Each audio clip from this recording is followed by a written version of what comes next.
कि लड़ाई सिर्फ जो होती है वो एक मान सम्मान की होती है,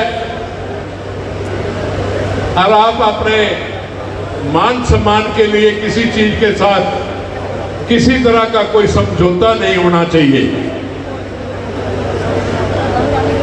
जहां तक कांग्रेस सरकार ये बात कहती है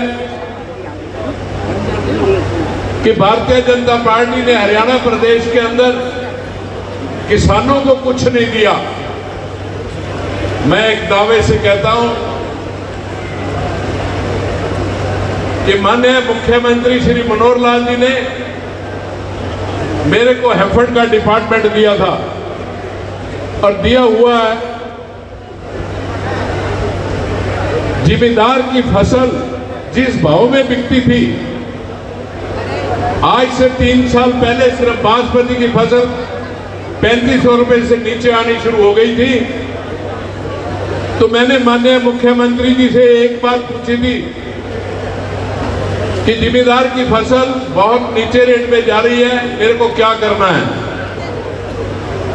तो आप यकीन मानना,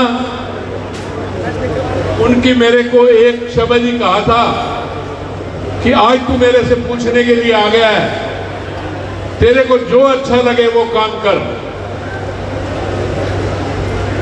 ऐसे मुख्यमंत्री हरियाणा प्रदेश को कहां मिल सकते हैं। फिर हमने उस 3500 रुपए वाली फसल को 6500 रुपए बिकवाने का काम किया। जो 3000 रुपए में फसल बिकती थी उसको 5000 रुपए बिकवाने का काम किया।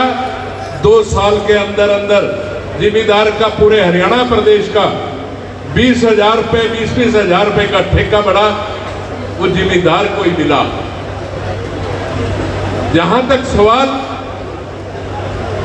भारतीय जनता पार्टी की है,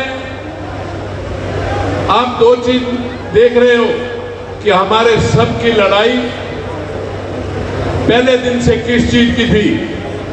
मेरे माता पिता अयोध्या में गए थे, मेरी माता का स्वर्गवास हो चुका है, पर उन्होंने मेरे को ये बताया था कि जब वहां गोलियां चली थी तो मेरी बाजू से निकल के पिछले को लगी थी और वो वहीं पे मर गया था। हमारे बुजुर्गों का जो सपना था उसको जो पूरा किया वो माननीय प्रधानमंत्री श्री नरेंद्र मोदी जी ने किया।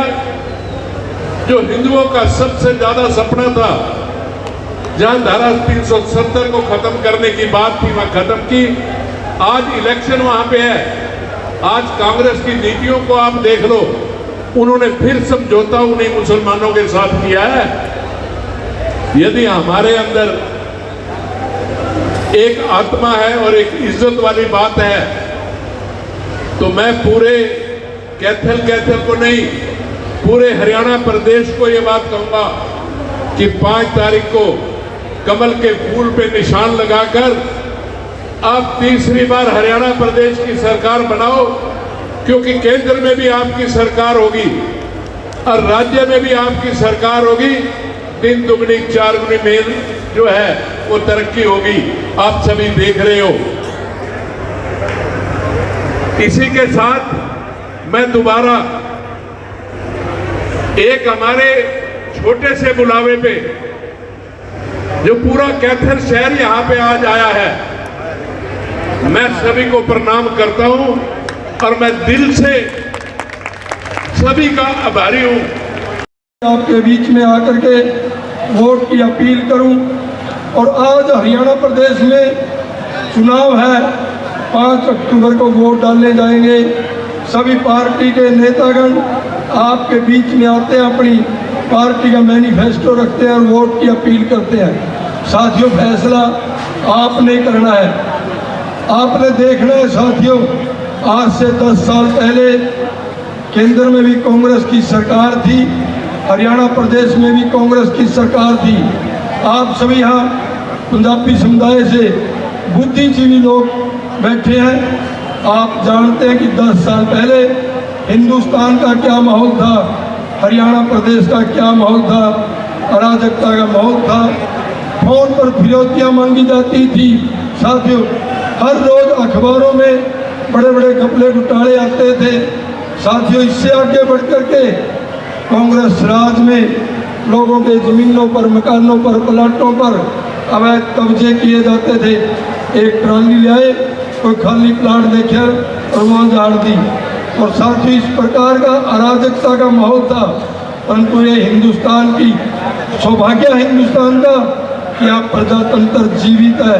हर 5 साल में वोट डाले जाते हैं, चुनाव आया, हिंदुस्तान की जनता ने करवट बदली, वोट डाले गए, माननीय नरेंद्र भाई मोदी जी इस देश के प्रधानमंत्री बने साथियों, और नरेंद्र मोदी जी ने इस देश की राजनीति की दशा और दिशा बदलने का काम किया। आज हिंदुस्तान का मान पूरे विश्व के अंदर, साथियों बड़े बड़े देश विकसित देश हैं, चाहे America, Canada, Germany, France, Italy, Holland, England है, आपके प्रधानमंत्री का पानी भरते हैं साथियों। आपके प्रधानमंत्री ने देश का नाम रोशन करने का काम किया। और दूसरी तरफ कांग्रेस के नेता, चाहे केंद्र के चाहे प्रदेश के हैं, देश को अपमानित करने का काम करते हैं। कभी कहते हैं, जो नरेंद्र मोदी जी ने फैसला लिया कि धारा 370 हटाने का, कांग्रेस के नेता कहते हैं कि अगर हमारी सरकार आ गई, कांग्रेस की सरकार आ गई, दोबारा से 370 लागू कर देंगे। शर्म नहीं आती इन लोगों को साथियों। हरियाणा में भी इस प्रकार का अराजकता का माहौल था, और हरियाणा प्रदेश के अंदर भी लोगों की ज़मीनों, मकानों, दुकानों, प्लाटों पर कब्जे किए जाते थे साथियों। हरियाणा की जनता में नहीं वही काम किया। हरियाणा में भारतीय जनता पार्टी की सरकार आई, हरियाणा प्रदेश के मुख्यमंत्री माननीय मनोहर लाल जी बने, और मनोहर लाल जी ने, मैं ये कहूँगा, हरियाणा की राजनीति की दशा और दिशा दोनों बदलने का काम किया। साथियों ने इस प्रकार की स्कीमें, योजनाएं लागू की, जो मैं कहूँगा आज की बजाय 5, 7, 10 साल बाद हरियाणा के लोग याद करेंगे कि मनोहर लाल जी आए थे और उन्होंने योजनाएं, स्कीमें लागू की थी। साथियों, आज चाहे आप फैमिली आईडी को ले, आज लोगों को कठिनाइयाँ आती हैं, मानते हैं, चाहे प्रॉपर्टी आईडी ले, लोगों को कठिनाइयाँ आती हैं।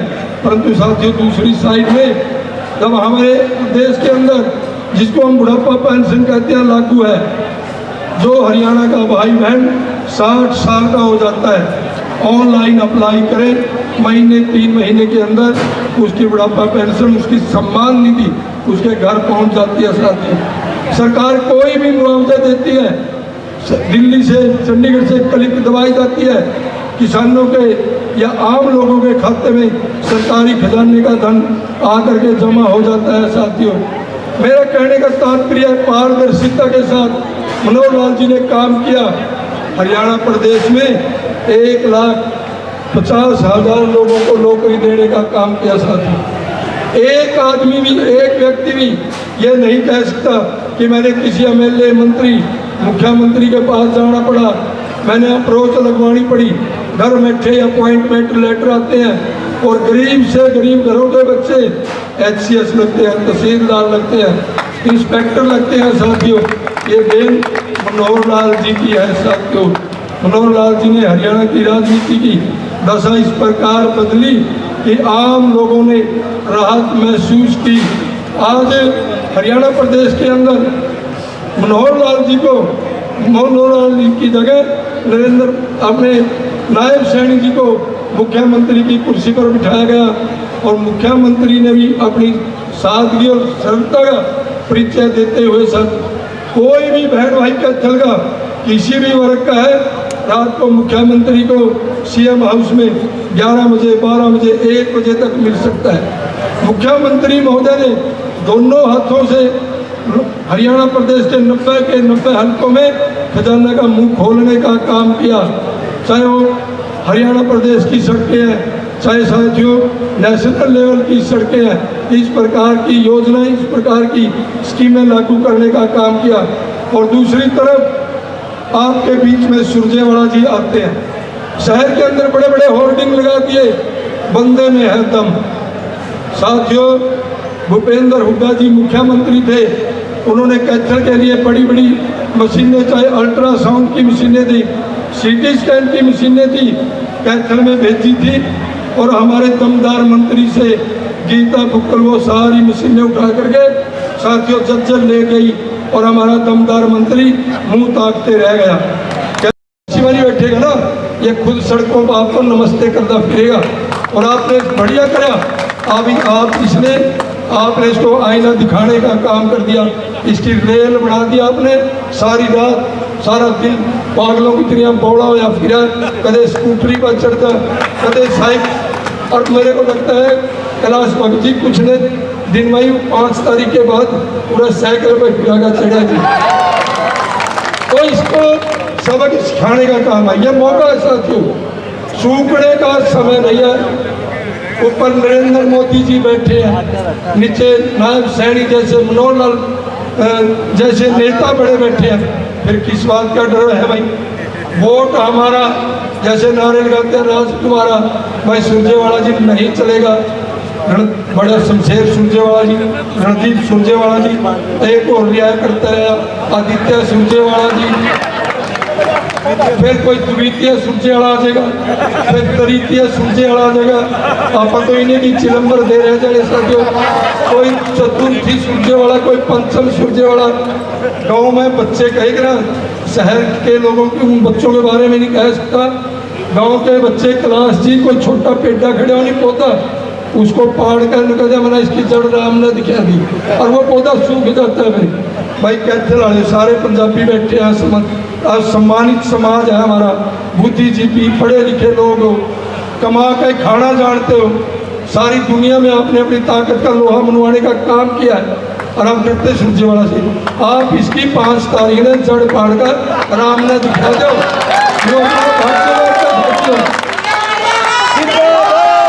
और पूरे भारतीय जनता पार्टी की सरकार होगी, भारतीय जनता पार्टी का मुख्यमंत्री होगा। और साथियों फिर किसी की हिम्मत नहीं होगी किसी की दुकान मकान प्लाट की तरफ आंख उठा करके भी देखते। आपने पहले एक गाना आता था, सवेरे वाली गाड़ी से चले जाएंगे। अब तो नवीन जिंदल जी ने, भारतीय जनता पार्टी ने कैथल में भी सुपरफास्ट ट्रेन चला दी और ट्रेन भी 11 बजे जाती है नरवाना। जो 8 अक्टूबर को सवेरे इसको 11 वाली में बिठा दो, नरवाना भेज दो साथियों, इसका पक्का इलाज बांध देंगे। आपने मेरी बात सुनी, आपका बहुत बहुत धन्यवाद। जय हिंद, जय हिंद। क्योंकि हमारे को हरियाणा को एक विकसित राज्य बनाना है। जो मोदी जी ने संकल्प किया कि पूरे देश को 2047 तक एक विकसित राष्ट्र बनाना है। हम हरियाणा में तो पहले ही बहुत आगे हैं। जब हरियाणा में हम आगे हैं तो मुझे पूरा विश्वास है कि नरेंद्र मोदी जी के नेतृत्व में और हरियाणा में नायब सैनी जी के नेतृत्व में हम 2035 तक हरियाणा को एक विकसित राज्य बना देंगे, जिसके अंदर हर नौजवान का, हर बच्चे का, हर व्यक्ति का भविष्य उज्जवल होगा, सुरक्षित होगा। इसलिए बहुत कुछ धन्यवाद इसलिए हम बहुत कुछ करना चाहते हैं और ये बहुत सोच समझ करके जब हम चुनाव में जब हम वोट देते हैं, बहुत सोच समझकर उठाने वाला कदम है। इसके ऊपर निर्भर करता है, हम सिर्फ वोट नहीं देते, हम अपने नौजवानों का, अपने बच्चों का भविष्य हम उस व्यक्ति के नाम, उस पार्टी के नाम करते हैं। तो मैं आप सभी से मैं आग्रह करना चाहता हूँ, आज जोड़ के विनती करना चाहता हूँ कि आप जैसे बहुत सी संस्थाएं आप लोग चलाते हैं, आप लोग यहाँ पर निगाह से 1500 के करीब यहाँ लोग होंगे, 1500 2000, और हर व्यक्ति के साथ 100 200 400 लोग आपके साथ जुड़े हुए हैं। तो आप सबने हमारे संदेश को लोगों तक पहुंचाना है, क्योंकि अब ये चुनाव, आई एम सॉरी लीलाराम जी, अब ये चुनाव आपका नहीं रहा। ये चुनाव जो है अब नवीन जिंदल का है, कैलाश भगत जी का है, छाबड़ा साहब का है, नायब सैनी जी का है, नरेंद्र मोदी जी का है, मैं जी आप लोगों का है। बताओ जी, लीलाराम जी का चुनाव है कि हमारा चुनाव है? ये हमारा चुनाव है। तो बस फिर आप मौज करो आप मौज करो। जब सबने उन्होंने कह दिया कि जिस तरह से लोगों का इतना आशीर्वाद, मैं अमरजीत से बोल रहा था, इतना तो आपने मेरे लिए इकट्ठे नहीं किए थे मेरे चुनाव में लोकसभा के अंदर जो है इतना बड़े नहीं हुए थे। आप जो है उससे भी डबल लोग जो है आपको आशीर्वाद दे रहे हैं, क्योंकि मुझे तो आपने जिताया था 17,500 वोट से। मुझे पूरी उम्मीद है कि लीलाराम जी यहाँ 24,000 वोटों से भी ज़्यादा से कैथल से जीतेंगे। और हम दोनों भाई, हम सारे के सारे मिल करके हम आप लोगों की सेवा करेंगे। कैथल को बहुत सुंदर, साफ सुंदर, बढ़िया शहर बनाएंगे। कैथल के लोगों ने पूरे देश में बहुत नाम कमाया है। कैथल के अंदर भी शिक्षा का लेवल बढ़ाएंगे, चाहे वो स्कूल में सबसे महत्वपूर्ण होते हैं। जितने भी स्कूल हैं, गांव के स्कूल हैं, शहर के स्कूल हैं, सबको मैं तो चाहता हूँ सारे इंग्लिश मीडियम होने चाहिए। इंग्लिश मीडियम होने चाहिए, सारा CBSE बोर्ड होना चाहिए। CBSE के अंदर हिंदी भी है, तो हरियाणा बोर्ड की मैं कहूँगा कि आवश्यकता ही क्यों है। CBSE बोर्ड सब बच्चों को अच्छी से अच्छी शिक्षा दें, अच्छे अच्छे कॉलेजेस हों, और कौशल विकास केंद्र तो मैं बनाऊँगा ही। भारत का सबसे अच्छा नहीं, दुनिया का सबसे अच्छा कौशल विकास केंद्र जो है मैं कैथल में बनाऊँगा। इसलिए बहुत कुछ मैं समय नहीं लेना चाहता, टाइम काफ़ी हो गया। मैं आप सबने इतना सम्मान किया, इस सम्मान की पगड़ी आप लोगों ने पहनाई, मैं आपको विश्वास दिलाता हूँ इसकी पगड़ी का मैं हमेशा मान रखूँगा। बहुत बहुत धन्यवाद।